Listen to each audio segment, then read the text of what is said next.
ओम शांति। आज का प्रातः क्लास है 15 अक्टूबर 1968।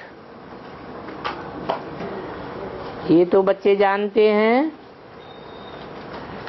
हम आत्मा हैं न कि शरीर हैं। इसको कहा जाता है देही अभिमानी,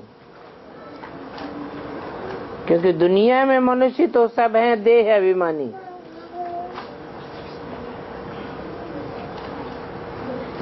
देह अभिमानी होने के कारण ये पाप आत्माओं की दुनिया है, विकारी दुनिया है, रावण राज्य है। सतयुग तो पास्ट हो गया, वहां सभी निर्विकारी रहते थे। बच्चे जानते हैं हम भी पवित्र निर्विकारी देवताएं थे, जो 84 जन्मों के बाद आकर पतित बने हैं।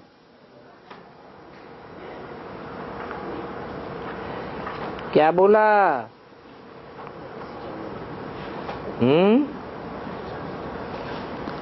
देवताएं कितने जन्मों के बाद पतित बनते हैं? 84 जन्मों के बाद आकर पतित बनते हैं। तो द्वापर युग से पतित नहीं बनते।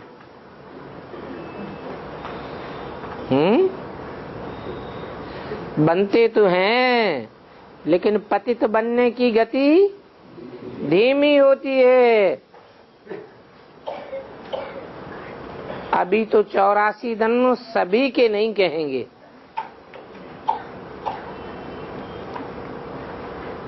सभी माने और दूसरे धर्म वाले जो आत्माएं हैं और धर्मों में कन्वर्ट होते हैं, उन सब के 84 जन्म नहीं कहेंगे। भारतवासी ही देवी देवताएं थे, जिन्होंने 84, 83 अथवा 82 जन्म लिए, वो पहले पतित बने। भारत की ही बात है। चीन व अमेरिका वाले तो देवी देवता नहीं थे। भारत ही अविनाशी खंड गाया हुआ है। क्यों? भारत अविनाशी खंड क्यों गाया हुआ है? हाँ, भारत में भगवान आते हैं, और जहाँ भगवान आते हैं वहाँ अखंड पृथ्वी रहती है। जब भारत में लक्ष्मी नारायण का राज्य था, तो इसको नई दुनिया, नया भारत कहा जाता था। अभी तो पुरानी दुनिया, पुराना भारत। वो संपूर्ण निर्विकारी थे, उनमें कोई भी विकार नहीं था। वो ही देवताएं 84 जन्म लेकर अभी पतित बने। पतित मनुष्यों को कहा जाता है कामी कुत्ता।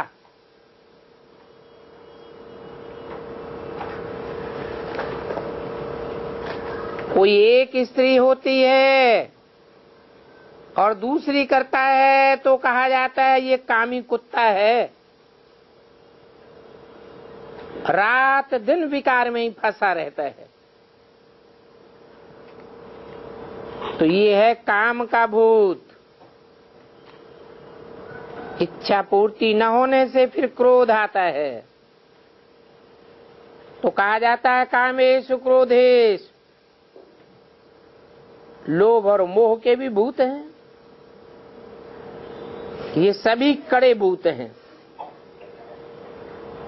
और इन सभी भूतों में मुख्य है देह अभिमान का भूत। क्योंकि रावण राज्य है ना, रावण का चित्र और राम के चित्र में क्या फर्क दिखाते हैं?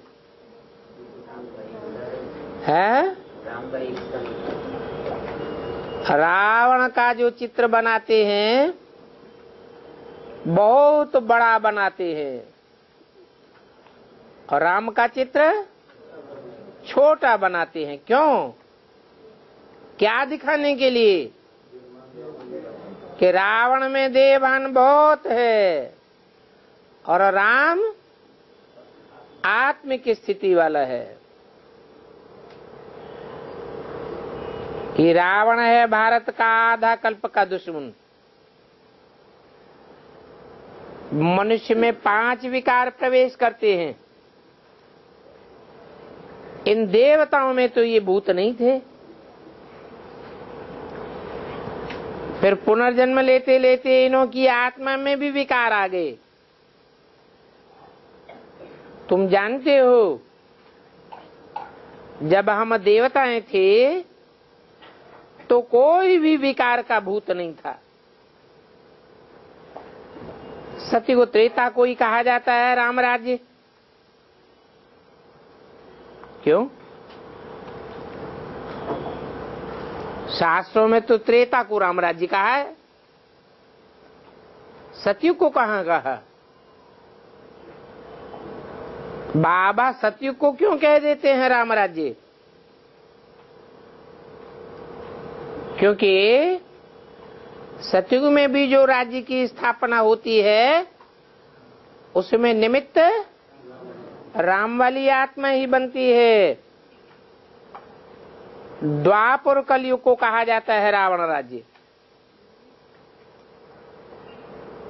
उसको अनेक सिर दिखाते हैं। एक धर्म, एक राज्य, एक कुल, एक मत की स्थापना राम राज्य। और अनेक धर्म, अनेक धर्म पिताएं, अनेक कुल, अनेक राज्य, अनेक मतें, कहेंगे रावण राज्य। वास्तव में 5 विकार स्त्री में और 5 विकार पुरुष में है।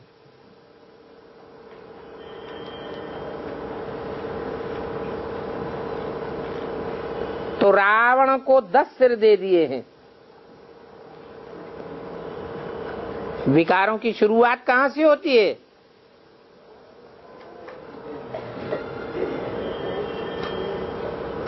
भुजाओं से शुरुआत होती है, अन्य इंद्रियों से शुरुआत होती है। कहेंगे मनसा से आरंभ होता है। पहले मन में विकार आता है। तो 5 विकार स्त्री में भी, 5 विकार पुरुष में भी, ये 10 विकार मिलकर के रावण के 10 सिर बनते हैं।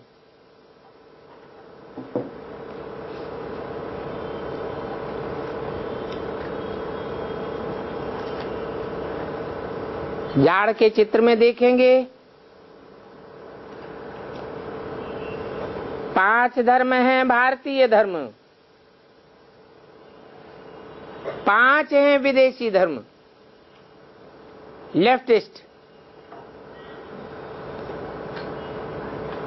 राइटियस को कहेंगे भारतीय। विकार तो सभी में हैं। विष्णु को 4 भुजाएं दिखाती हैं, उनको 4 सिर नहीं दिखावेंगे। और रावण को 10 सिर दिखाते हैं। मना विष्णु के रूप में परिपूर्ण बनने वाली आत्माएं कोई भी अच्छे कार्य में सहयोगी बनेंगी,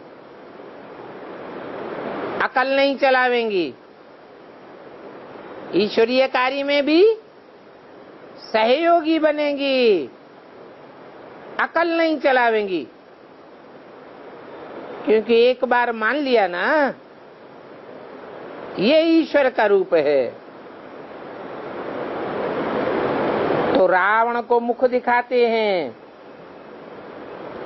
अनेक सिर दिखाते हैं, और विष्णु को सिर्फ भुजाएं दिखाते हैं, सिर नहीं दिखाते।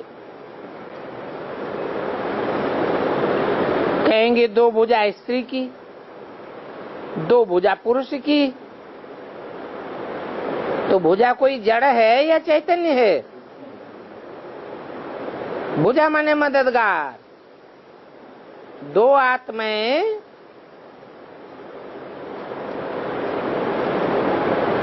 सतयुग की लक्ष्मी और संगम युग में बनने वाली नारी से लक्ष्मी, दोनों के संस्कार मिलते हैं तो दो भुजाएं कही जाती हैं।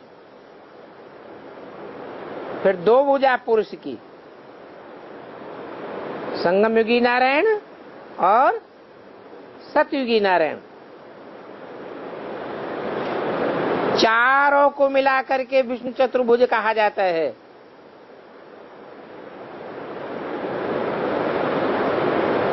यहाँ हर एक नर नारी में 5 विकार हैं। द्वापर से कलयुग तक रावण राज्य चलता है। अभी तुम तो पुरुषोत्तम संगम युग पर बैठे हो, न द्वापर में हो न कलयुग में हो। तुम आए हो बेहद के बाप के पास विकारी से निर्विकारी बनने के लिए। निर्विकारी बनकर फिर और कोई विकार में गिरते हैं तो बाबा लिखते हैं तुमने काला मुंह कर दिया। अभी तुम्हारा गोरा मुंह होना मुश्किल है।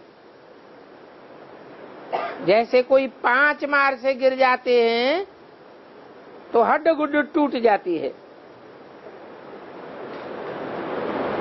गीता में भी भगवान वाच है, काम महाशत्रु है। वास्तव में भारत का एक ही धर्मशास्त्र है गीता, और हर एक धर्म का एक ही शास्त्र होता है। परंतु भारतवासियों ने ढेर शास्त्रों को अपना लिया है।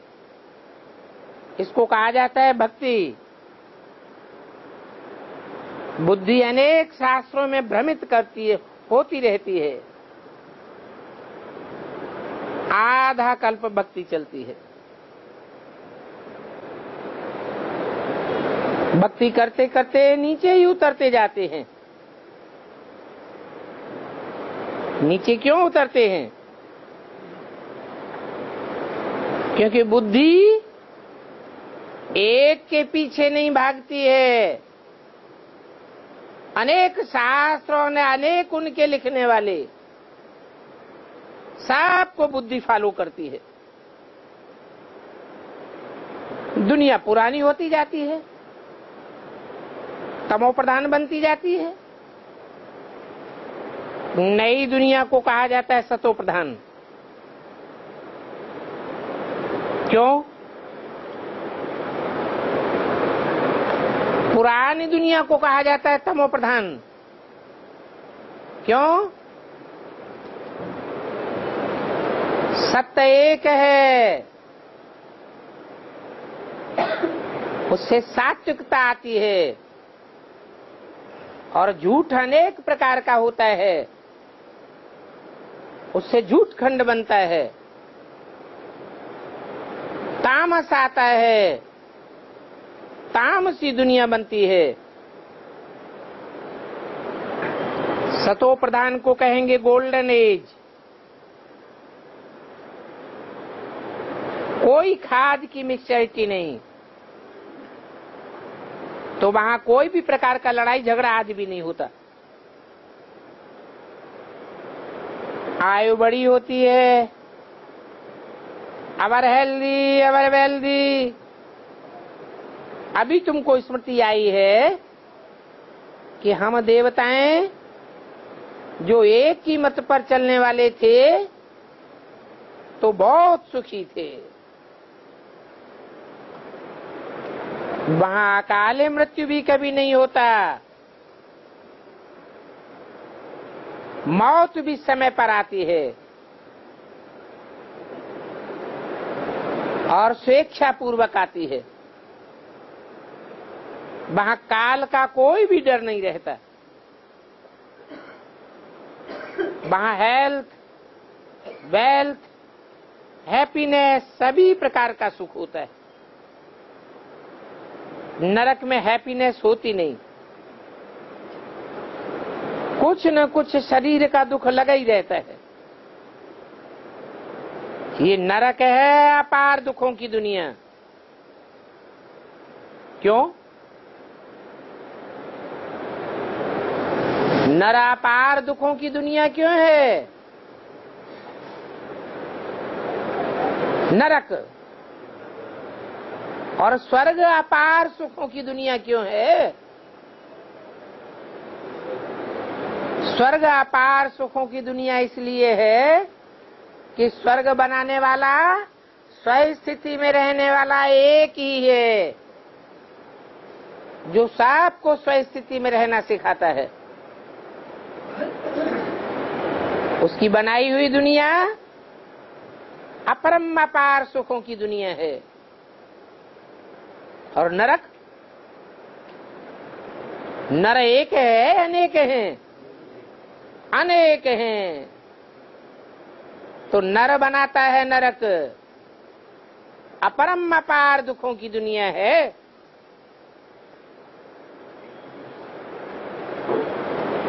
सतयुग है अपार सुखों की दुनिया। अब बेहद का बाप अपार दुखों की दुनिया थोड़े ही रचेंगे। बाप ने तो सुख की दुनिया रची थी। फिर रावण राज्य आया तो रावण से दुख का श्राप मिला। तो देखो, अनेक मत देने वाले, अनेक मुंडी वाले रावण से श्राप मिलता है। कहते हैं ना, ये दो मुहा है। तो दो मत की बात मानेंगे तो बुद्धि में दुगाड़ा पड़ जाएगा। सतयुग है सुखधाम, कलयुग है दुखधाम। विकार में जाना गोया एक दुख पर काम कटारी चलाना। नाम ही है विकार। वि माने विपरीत, कार माना कार्य। कैसा विपरीत कार्य? जिसके लिए बाप ने मना किया है वो कार्य। कितनी बड़ी हिंसा है। मनुष्य कहते हैं ये तो भगवान की रचना है। अरे, भगवान विपरीत कार्य करना सिखावेंगे क्या? भगवान प्रकृति के अनुकूल कार्य करना सिखावेंगे या विपरीत कार्य सिखावेंगे? अनुकूल काम सिखावेंगे। तो बाप कहते हैं कि ये मनुष्यों की कल्पना है कि ये दुनिया भगवान की रची हुई है, नरक की दुनिया। परंतु नहीं, ये नार की दुनिया भगवान की रचना नहीं है। किसकी रचना है? हैं? रावण की रचना है, मनुष्यों की रचना है। मनुष्यों का मन चंचल होता है, देवताओं की भी रचना नहीं कहेंगे। देवताओं का मन चंचल नहीं होता है। और फिर देवताई दुनिया तो भगवान की रची हुई है। ये रावण की रचना है। भगवान ने तो स्वर्ग रचा था, तो रचने वाला कैसा होगा? जरूर स्वस्थिति में रहने वाला होगा और सदाकाल की स्वस्थिति वाला होगा, या कब स्वस्थिति में कब परिस्थिति में फंसने वाला? सदाकाल स्वस्थिति में रहने वाला है। वहां सतयुग में काम कटारी होती नहीं है। ऐसे नहीं कि सुख दुख भगवान ही देते हैं, भगवान ही ने स्वर्ग रचा, भगवान ने ही नरक रचा, सुख दुख भगवान का बनाया हुआ है। नहीं, कौन देता है? फिर सुख दुख कौन देता है? अरे भगवान तो रास्ता बताता है। इस रास्ते पर चलेंगे, ऐसे कर्म करेंगे तो सुख मिलेगा, ऐसे कर्म करेंगे, वैसे कर्म करेंगे तो दुख मिलेगा। तो सुख दुख देने वाला कौन हुआ है? जो कार्य करने वाला है, जो स्वयं कर्म करने वाला है, वही सुख दुख की रचना करता है। सुख दुख हमने अपने कर्मों से रचा है।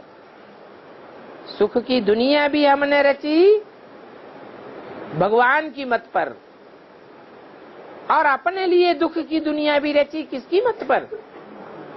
अनेक मत देने वाले रावण की मत पर। तो ऐसे नहीं कहना चाहिए कि सुख दुख भगवान ही देते हैं। नहीं, अरे भगवान तो बेहद का बाप है, तो बेहद का बाप बच्चों को दुख कैसे दे सकते हैं? वो तो कहते हैं मैं सुख का वर्षा देता हूँ, कहते भी है सुख का सागर, शांति का सागर, प्यार का सागर।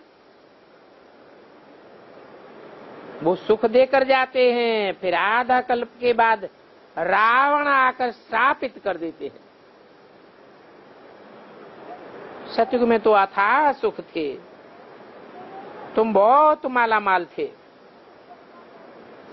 एक ही सोमनाथ के मंदिर में कितने ढेर हीरे जवाहरात आदि थे।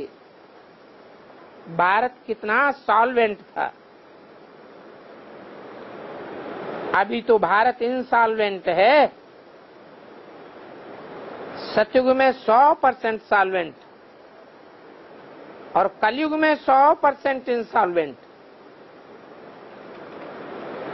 एकदम खाली। तो ये खेल बना हुआ है। अभी तो दुनिया ही आयरन एज है।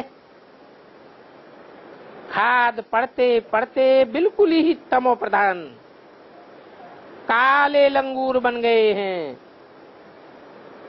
कितना अपार दुख है। ये एरोप्लेन आदि अभी 100 वर्ष में बने हैं। इनको कहा जाता है माया का पांप। मनुष्य समझते हैं गांधी ने तो स्वर्ग बनाई दिया। बाप कहते हैं ये तो आर्टिफिशियल स्वर्ग है। स्वर्ग में सब सुखी होते हैं या कोई कोई सुखी होता है? स्वर्ग में तो सब सुखी होते हैं। और गांधी के राज्य में थोड़े लोग सुखी और ढेर के ढेर दुखी। अभी कहेंगे रावण का स्वर्ग। खूबसूरती बहुत देखने में आती है। ये माया का पांप देख, तुम्हारे पास कोई बड़ी मुश्किल से आते हैं, बुद्धि चमत्कृत हो जाती है। वो समझते हैं हमारे पास तो बहुत बड़ी बड़ी मोटरें हैं, महल माड़ियां अटारियां हैं, बड़े बड़े कारखाने हैं, हमारे पास तो सभी कुछ है। 15 अक्टूबर 68 की वाणी का दूसरा पेज। समझते हैं हम तो यहीं स्वर्ग में बैठे हैं, इसी दुनिया में स्वर्ग, इसी दुनिया में नरक है। कोई सुख भोगते हैं, स्वर्ग भोगते हैं, कोई इसी दुनिया में नरक भोगते। बाप समझाते हैं, अरे इस दुनिया में स्वर्ग कहाँ से आया? जो सोचते हैं इसी दुनिया में स्वर्ग है, उन्हें अब थोड़े दिनों के बाद पता चलेगा कि ये दुनिया स्वर्ग है या नरक है।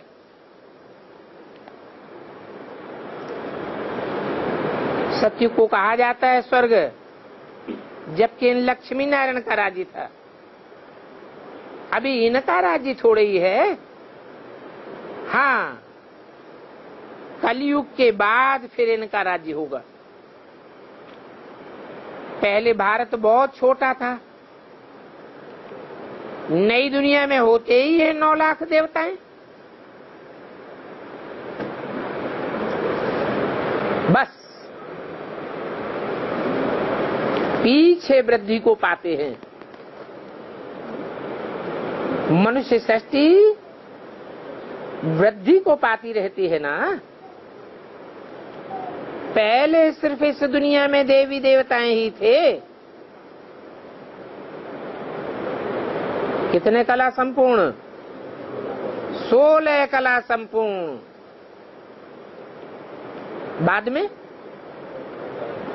बाद में कलाएं कम हो गई, तो जिनकी कलाएं कम हो गई वो देवताएं थोड़े ही हुए, वो तो खंडित देवताएं हो गए। अखंड देवताएं नहीं है। देवी देवता सनातन धर्म के पक्के नहीं है। जैसे ही रावण राज्य आता है, द्वैतवादी युग आता है, वो दूसरे धर्मों में कन्वर्ट हो जाते हैं। कौन? जो पूरे 84 जन्म नहीं लेते, बल सतयुग में आवेंगे, परंतु पूरे 16 कला संपूर्ण सुख नहीं भोगते हैं।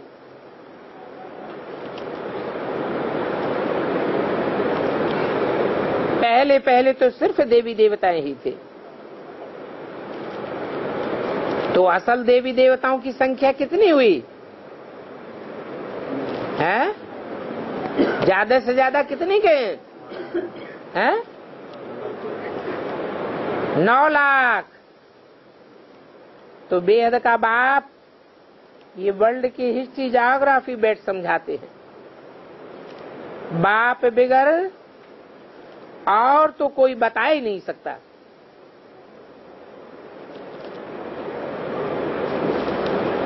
इसको कहा जाता है नॉलेजफुल गॉड फादर। वो सभी आत्माओं का फादर है,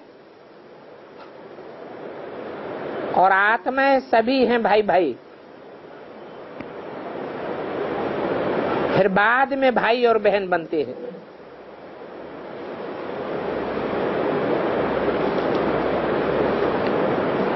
सभी आत्माओं का फादर है। तो आत्माओं की लिस्ट में सिर्फ मनुष्य ही आते हैं क्या? पशु पक्षी कीड़े मकोड़े नहीं आते हैं? आते हैं। वो आत्माभिमानी बनेंगे? बनेंगे? फिर कहां आत्मा की लिस्ट में आए? तुम बच्चे 100% आत्मिक स्थिति प्राप्त करते हो, और तो कोई 100% आत्मिक स्थिति में स्थित नहीं हो पाते, प्रैक्टिस ही नहीं करते। भगवान की बताई हुई बात पर ध्यान ही नहीं देते। तो बेहद का बाप है तो बेहद का बाप सिर्फ मनुष्यों का बाप है या कीट पशु पक्षी पतंगे सब आत्माओं का बाप है?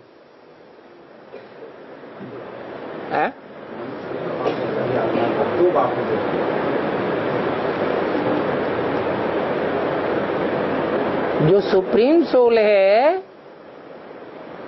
जिसको हम शिव कहते हैं,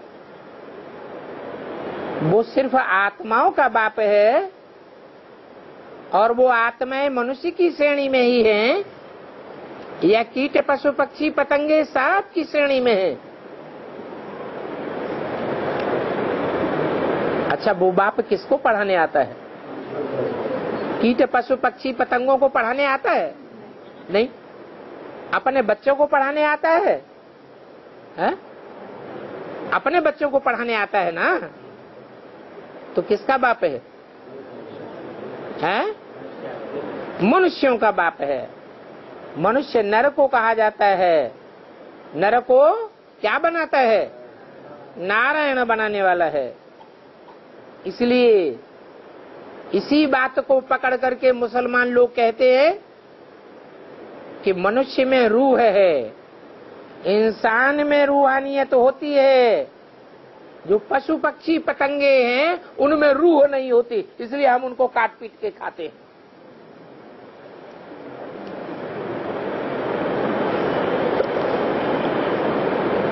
बाप कहते हैं आत्मा सभी भाई भाई है। फिर शरीर लेते हैं तो भाई बहन बनते हैं। तो क्या जानवर के चोले वाले हमारे भाई बहन बनते हैं? जो जानवर की चोले वाली आत्माएं हैं वो हमारे भाई बहन हैं क्या? भाई बहन थोड़े ही कहेंगे। तुम सभी हो प्रजापिता ब्रह्मा के एडॉप्टेड चिल्ड्रंस। प्रजापिता ब्रह्मा मनुष्य है ना, 500-700 करोड़ मनुष्यों का बाप है। सभी आत्माएं इनकी संतान तो है नहीं।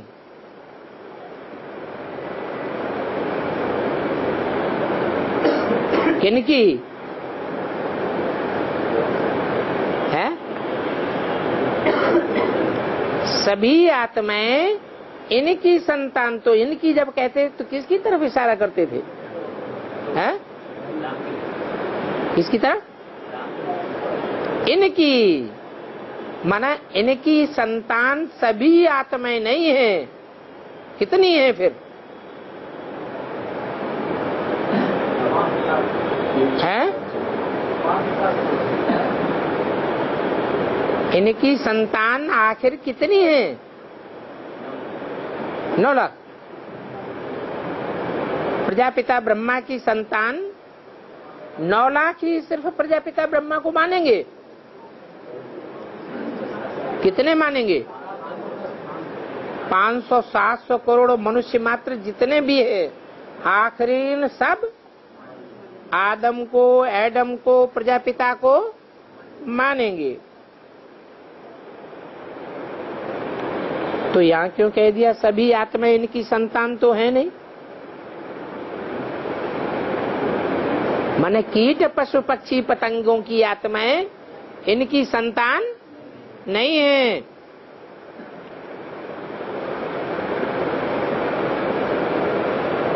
उनको कहा जाता है परम पिता। उनका नाम है शिव।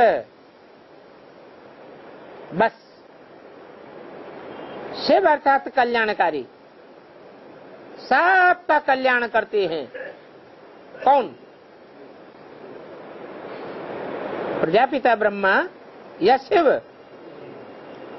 शिव आते हैं तो सिर्फ मनुष्यों का ही कल्याण होता है या कीट पशु पक्षी पतंगों सबका कल्याण होता है? सबका कल्याण होता है।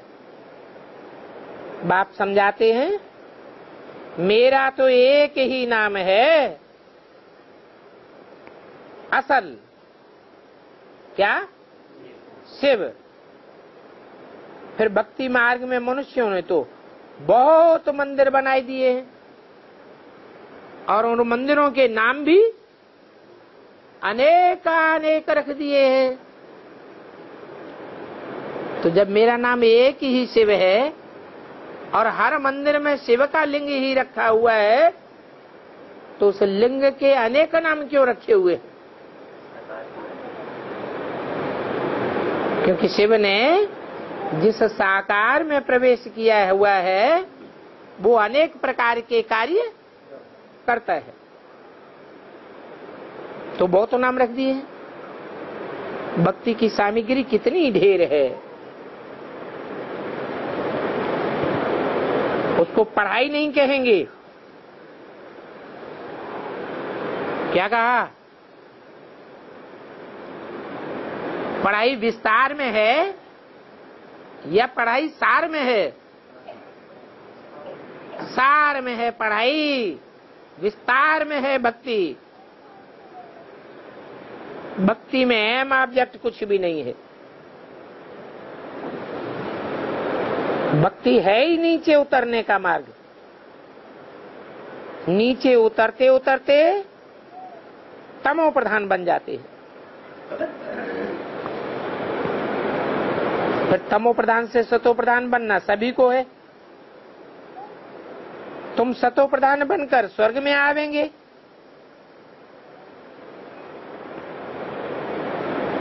तुम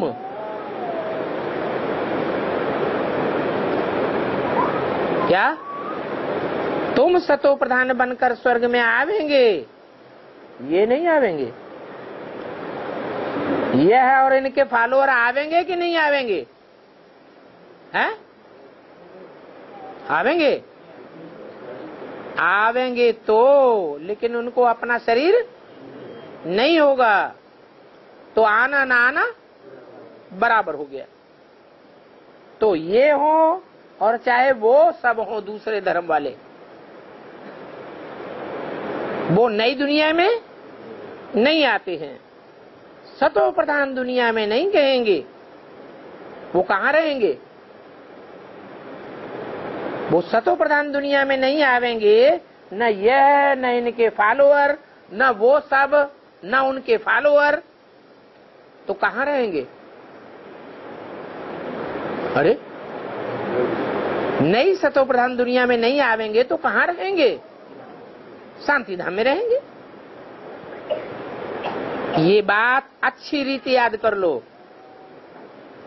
क्या?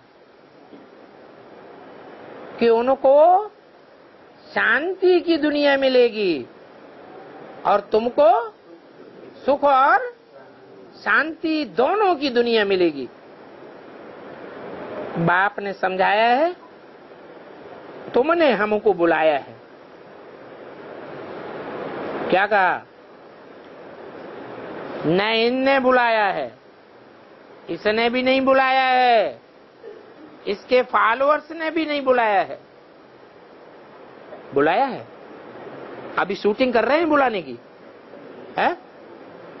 तुम पतित से पावन बनते हो तो तुम बुलाते भी हो। इसलिए मुरली में बोला है, जो पतित से पावन बनते हैं वो मुझे बुलाते हैं, जो पतित से पावन बनते नहीं वो मेरे को बुलाते भी नहीं। तो अभी शूटिंग कर रहे होंगे कि नहीं? क्या?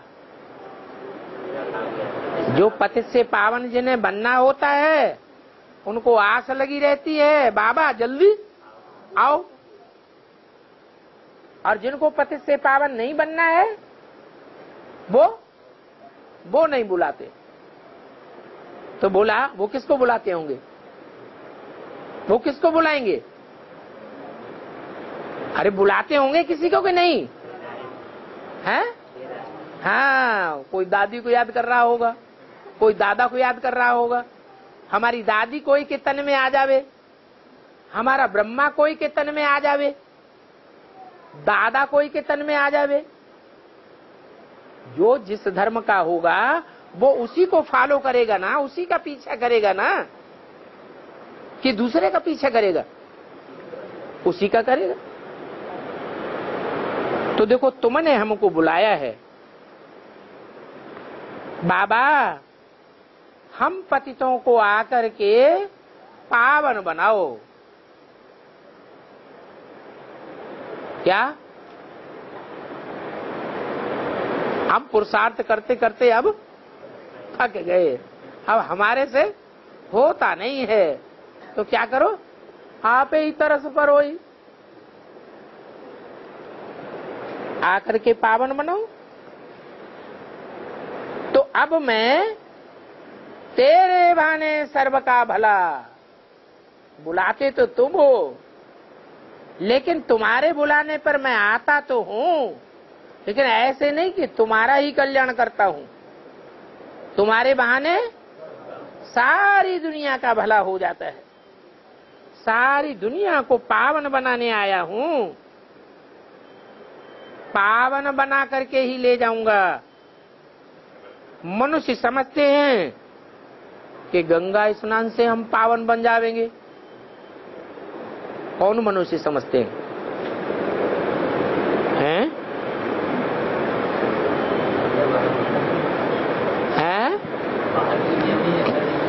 बाहर की दुनिया वाले समझते हैं, ब्राह्मणों की दुनिया में नहीं समझते। हाँ, ब्राह्मणों की दुनिया में भी बहुत तेरे ऐसे हैं जो अभी भी ये समझते हैं कि वैष्णो देवी आवेगी, ज्ञान जल बांटेगी, या गंगा आवेगी, ज्ञान जल में स्नान करावेगी, तब हम पावन बनेंगे।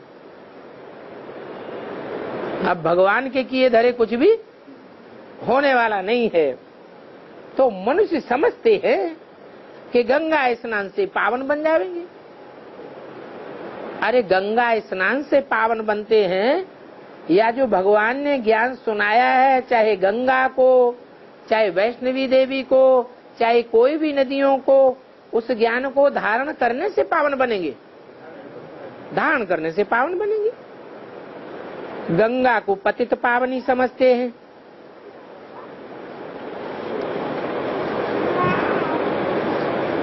कुएं पर भी पानी निकलता है, उनको भी गंगा का पानी समझ स्नान करते। कोई गुप्त गंगा भी समझते हैं। तीर्थ यात्रा पर किसी पहाड़ पर जावेंगे, उसको फिर गुप्त गंगा कहेंगे। अब ये भक्ति मार्ग है ही झूठा मार्ग, ज्ञान मार्ग है सत्य मार्ग। एक गॉड के लिए कहा जाता है गॉड इज ट्रुथ, बाकी कोई के लिए नहीं कहा जाता है। क्या? गंगा ट्रुथ, वैष्णवी ट्रुथ, कोई के लिए ट्रुथ नहीं कहा जाता, गॉड इज ट्रुथ कहा जाता है। बाकी रावण राज्य में सभी झूठ बोलने वाले हैं,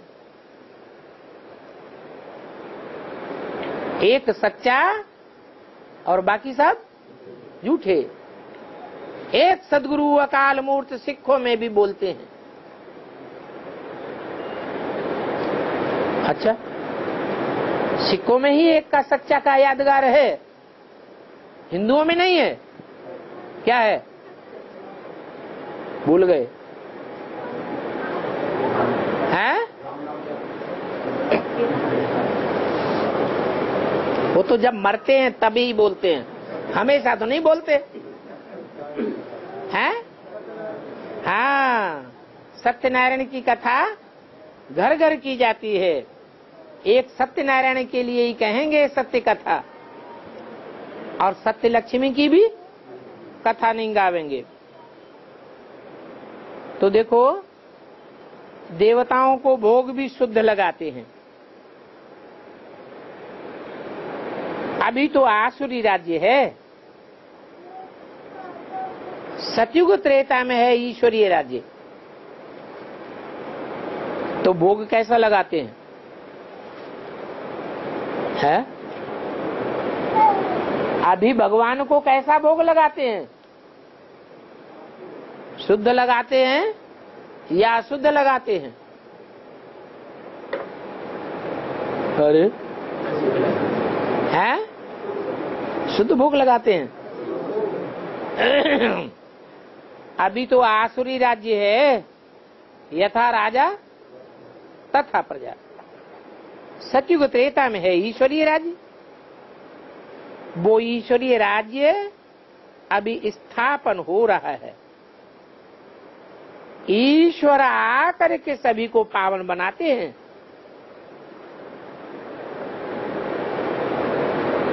ऐसे नहीं ईश्वर आकर ज्ञान सुना के चले जाते हैं ब्रह्मा के तन में, फिर हम गुरुओं की मत पर या गुरुओं के संग के रंग से पावन बनते रहते हैं। ऐसे नहीं है। बाप कहते हैं देवताओं में कोई भी विकारी नहीं होता है। यथा राजा रानी तथा प्रजा सभी पवित्र होते हैं। यहाँ तो सभी पापी हैं, सभी कामी क्रोधी लोभी हैं। नई दुनिया को स्वर्ग और पुरानी दुनिया को नरक कहा जाता है। नरक को स्वर्ग बाप के सिवाय कोई बना ही नहीं सकता।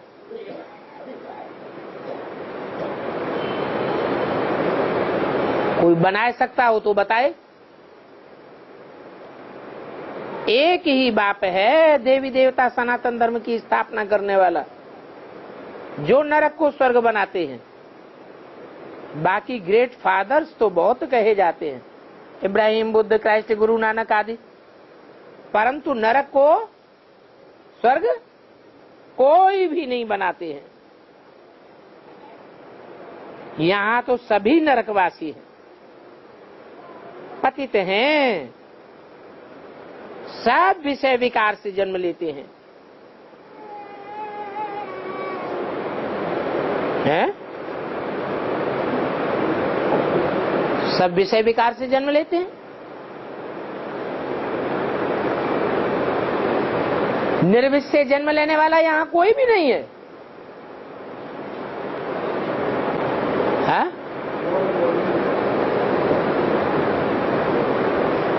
अरे ब्रह्मा से जो ब्राह्मण पैदा होते हैं सब कुखवंशावली हैं क्या? है? मुखवंशावली भी तो हैं, और मुखवंशावली में भी एक प्रकार के हैं या 9 प्रकार के हैं? मुखवंशावली में भी 9 प्रकार के गाये हुए हैं। तो 9 प्रकार के जब गाये हुए हैं तो कोई अव्वल नंबर भी तो होंगे, हैं? जो अव्वल नंबर के होंगे वो निर्विष हैं। उनकी मनसा में, उनकी वाचा में, कर्मेंद्रियों में विषय विकार तो नहीं आता है। नहीं आता, आता है तो सारी दुनिया निर्विष हुई या विषयी हुई, सब अभी विष से जन्म लेते हैं। सभी को ले जाते हैं गंगा स्नान कराने, पतित हैं तब तो जाते हैं। सतयुग में होते हैं पावन। ऐसे नहीं कहेंगे हम पतित से पावन होने के लिए गंगा स्नान करने जाते हैं। बाप समझाते हैं ये साधु संत आदि सभी पतित हैं, उन्हों का भी उद्धार करने हमको आना पड़ता है। कलयुग में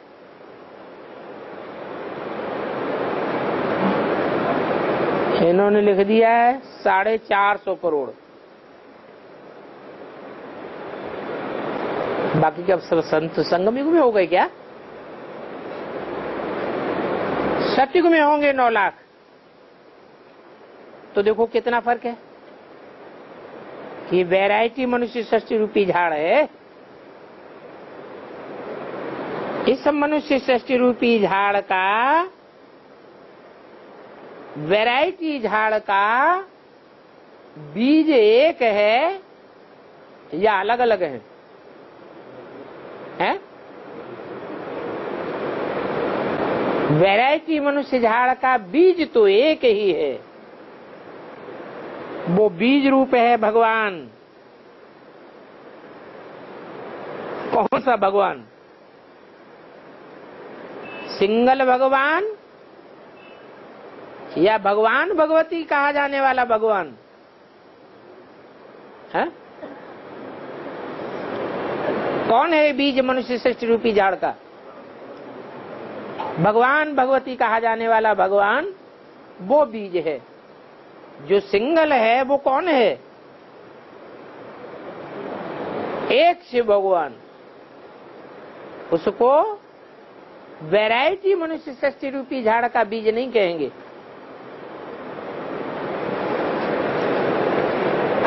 रचयिता भी नहीं कहेंगे। रचयिता साकार होगा या निराकार? रचयिता साकार होना चाहिए। पहले पहले रचते हैं देवी देवता धर्म को, फिर वो वृद्धि को पाते रहते हैं। कितने धर्म हो जाते हैं। पहले एक धर्म एक राज्य था तो सुख ही सुख था। मनुष्य चाहते भी हैं विश्व में शांति हो। वो शांति तो तुम अभी स्थापन कर रहे हो। देवी देवताओं का राज्य अभी तुम फिर से स्थापन कर रहे हो। बाकी तो सभी खत्म हो जाएंगे। कौन खत्म हो जाएंगे? अरे कौन कौन खत्म हो जाएंगे?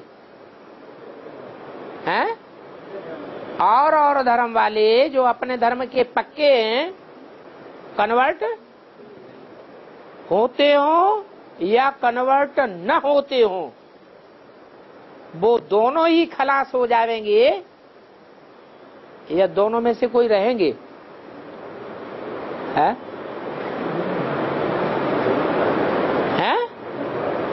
कन्वर्ट होने वाले भी खलास हो जाएंगे और जो अपने धर्म के पक्के हैं कभी कन्वर्ट होते ही नहीं, वो भी खलास हो जाएंगे। बाकी थोड़े जाकर के रहेंगे। तो ये चक्र फिरता रहता है। अभी है कलयुग का अंत, सतयुग आदि का पुरुषोत्तम संगम युग।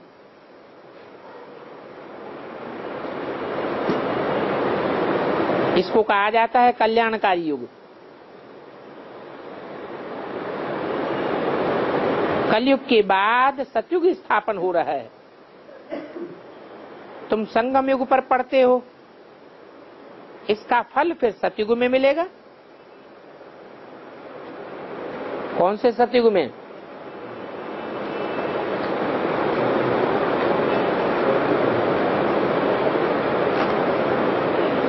जो 20-21 जन्म गाए हुए हैं, उनमें कौन सा जन्म है जहां तुम उसका फल पहले पहले पाते हो?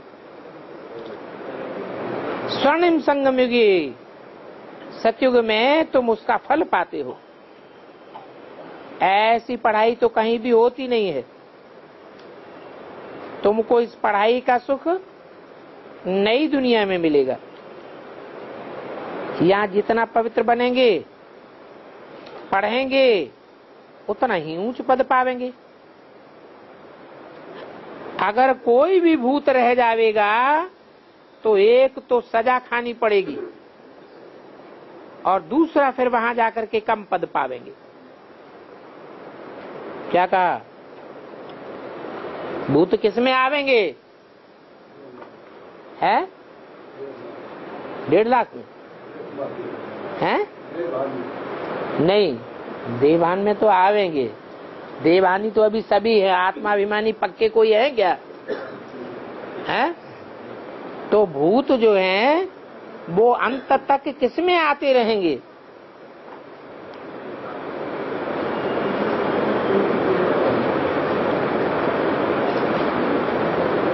अंत तक भूत आते रहेंगे। हैं? पक्के सूर्यवंशी में भूत आते रहेंगे।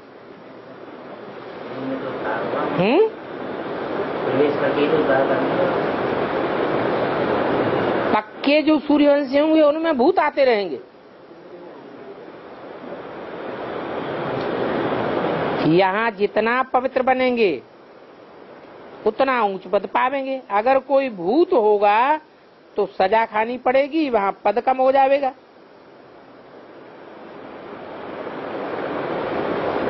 तो पद कम कितनों का नहीं होगा?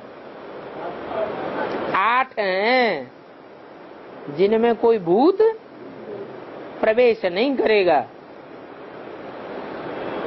बाप दादा प्रवेश कर सकते हैं, लेकिन कोई भूत प्रवेश नहीं करेगा। जो संपूर्ण बन फिर औरों को भी पढ़ावेंगे तो वो ऊंच पद पावेंगे। कितने सेंटर्स हैं, कितने हो जावेंगे हैं? अभी कितने सेंटर्स हैं, फिर कितने हो जावेंगे?